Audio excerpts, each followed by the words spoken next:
वृंदावन एक प्रसिद्ध मंदिर है लाला बाबू मंदिर, जिसका उदाहरण प्रभुपाद जी अपने एनओडी बुक में दिए हैं कि सुनिए लाला बाबू कौन थे। इसी प्रसंग में मान शून्य था। लाला बाबू बंगाल के एक बहुत बड़े जमींदार थे, जिनके अंदर कई गांव जनपद के जमींदार थे। वो बहुत धनाढ़ व्यक्ति थे, और जो धनी व्यक्ति होता है, धनाढ़ व्यक्ति होता है, उसके प्रतिद्वंदी भी होते हैं ना, उसके प्रतिद्वंदी राइवलरी होते हैं। सो वो भी कोई ऐसे थे दूसरे। तो लाला बाबू जब कोई उनका बड़ा कोठी था, बंगला था, ठीक है। तो कुछ जो गरीब लोग होते हैं ना, झोपड़पट्टी वाले, वो गरीब लोग क्या करते हैं, किसी बड़े सेठ साहूकार के घर के किनारे ही अपना झोपड़ी बना देते हैं कि उनका भी अपने गुजारा हो जाता है। एक बार लाला बाबू अपने कोठी के ऊपर टहल रहे थे, तब वो भक्त नहीं थे।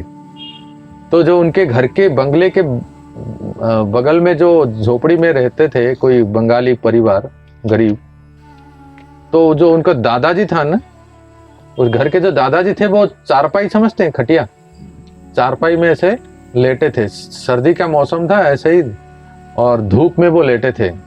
तो दादाजी जो थे, उसकी पोती वो लाली आके वो दादाजी को बुलाए कि बाबा दिन शेष होइलो,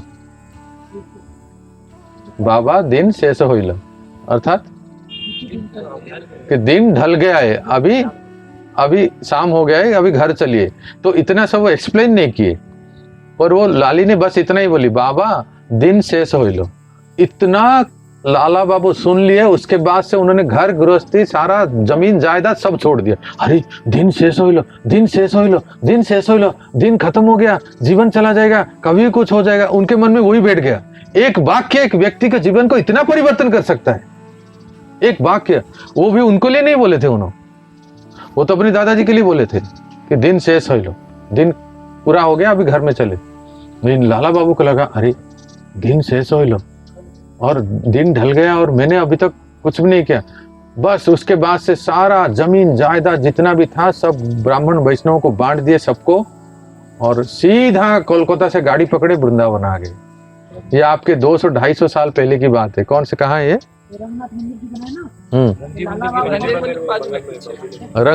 रंगजी मंदिर के बाजू में।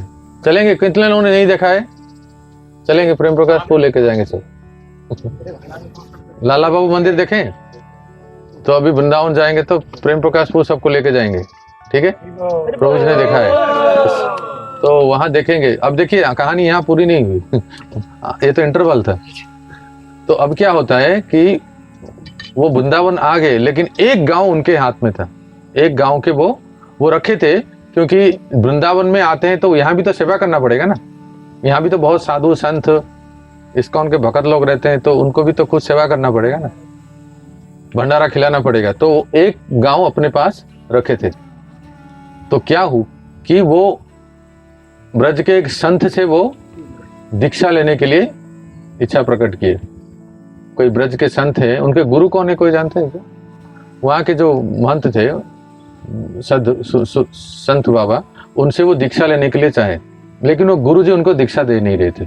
लाला बाबू का बड़ा आश्चर्य लगा। मैंने अपना सब कुछ छोड़ दिया, अपने नाम पे कुछ भी नहीं रखा, और जो भी मुझे थोड़ा बहुत मिलता है उसको मैं आके वृंदावन में सबको सब कुछ देता हूँ। मैं खुद भिक्षा मांग के रह रहा हूँ, फिर भी गुरुजी मुझे दीक्षा नहीं दे रहे। आखिर बात क्या है? कैसे पता चलेगा? एक कारण की वजह से उनके गुरुजी दीक्षा दे नहीं देते। वो कारण ये है कि लाला बाबू के जो प्रतिद्वंदी थे वो भी सब कुछ छोड़ छाड़ के वृंदावन में आ गए थे, और वो अपने जो भी धन था उनके पास वो भंडारा देते थे। सभी साधु संतों को भंडारा देते थे। लाला बाबू सब जगह जाते थे भिक्षा मांगने के लिए, उनके पास नहीं जाते थे। बस उनको छोड़ के पूरे वृंदावन में माधुगुरी करते थे। वो क्यों नहीं जाते थे उनके पास? क्योंकि वो उनके प्रतिद्वंदी थे ना। बिजनेस में प्रतिद्वंदी होते हैं ना, उनका चेहरा हम नहीं देखेंगे, भाई हम क्यों जाए उनके पास।